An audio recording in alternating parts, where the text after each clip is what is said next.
ખોટા ખેડૂત ખાતેદારના કેસમાં ઈડરના ભાજપ ધારાસભ્ય રમણ વોરાની મુશ્કેલીમાં વધારો થયો છે। ઈડર મામલતદારે ધારાસભ્યને નોટિસ ફટકારીને પુરાવા રજૂ કરવા આદેશ કર્યો છે।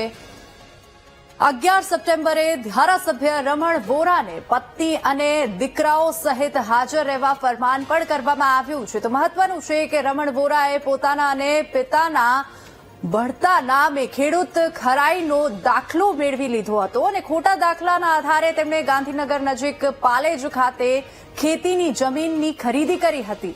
અમદાવાદના જોધપુર વિસ્તારમાં રહેતા રમણભાઈ ઈશ્વરના નામે ખેડૂત ખરાઈના દાખલો મળ્યો હતો અને જેમાં વોરા અટકનો ઉલ્લેખ નહોતો।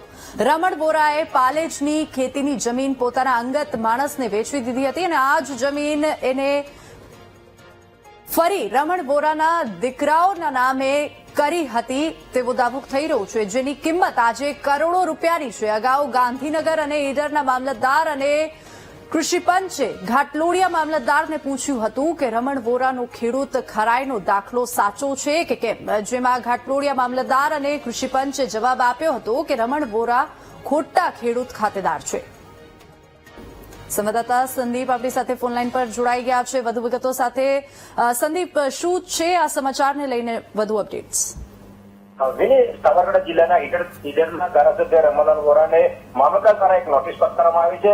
મામલતદારના નોટિસ ફટકારવાનું કારણ છે કે રમણલાલ ઈશ્વર નામના ભરતા નામમાં એમને રમણલાલ જે ધારાસભ્ય છે તેમને અમદાવાદના અને ઈડરના દાવડમાં એક જમીન ખરીદી હતી। ભરતા નામમાં એક પટેલ જે રમણભાઈ ઈશ્વરભાઈ પટેલ અને રમણભાઈ ઈશ્વરભાઈ વોરા નામના જે સેમ નામ ભરતું હતું, જેને લઈને પાછળની અટક કાઢી અને તેમની જમીન ખરીદી હતી। જમીન કૌભાંડનો સમગ્ર મામલો બહાર આવ્યો હતો અને આ જે વળતા નામમાં ખેડૂત ખાતેદાર બની ગયા હોવાનું હાલ જાણવા મળતા હિંમતનગરના મામલતદાર દ્વારા એક નોટિસ ફટકારવામાં આવી છે અને સમગ્ર મામલે રમણલાલ વોરાના પરિવાર, પત્ની અને 2 બાળકો સહિત લોકોને રૂબરૂ ઓફિસમાં બોલાવવામાં આવ્યા છે અને સમગ્ર મામલે તપાસનો ધમધમાટ શરૂ થયો છે। હાલ ધારાસભ્ય ભાજપના છે અને પૂર્વ અધ્યક્ષ રમણલાલ વોરા પૂર્વ વિધાનસભાના અધ્યક્ષ રહી ચૂક્યા છે, ત્યારે આ મામલે હાલ તો રાજકારણ ગરમાયું છે ને રમણલાલ વોરાના હાલ જે મામલતદારમાં રૂબરૂ મુલાકાતને લઈને હાલ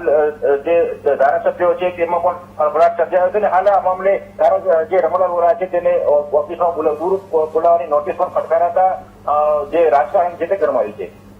જી સંદીપ, આભાર સમગ્ર માહિતી બદલ।